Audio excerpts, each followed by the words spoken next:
గౌతమ్ అడానీ గారు. ఈయన పేరు తెలియని వాళ్ళు ఎవ్వరు ఉండరు. Because he's the second richest person in the whole world.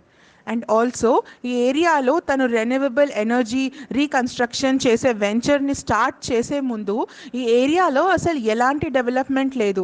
ఇక్కడ పిన్ కోడ్ కూడా ఎవరికి తెలీదు అంటే మీరు నమ్ముతారా? ఇది విలేజ్ నుంచి 80 కిలోమీటర్స్ దూరంలో ఉంటుంది. అండ్ ఇక్కడ ల్యాండ్ ఏదైతే ఉంటుందో, సాయిల్ ఏదైతే ఉంటుందో, ఇక్కడ సాల్ట్ క్వాంటిటీ చాలా ఎక్కువ ఉంటుంది శాండ్లో.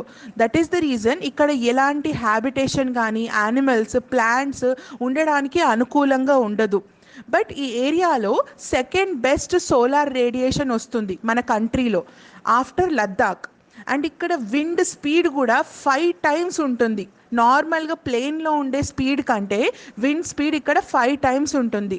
సో ఇలాంటి లొకేషనే ఒక ఐడియల్ రెన్యూవబుల్ ఎనర్జీ పార్క్కి సూటబుల్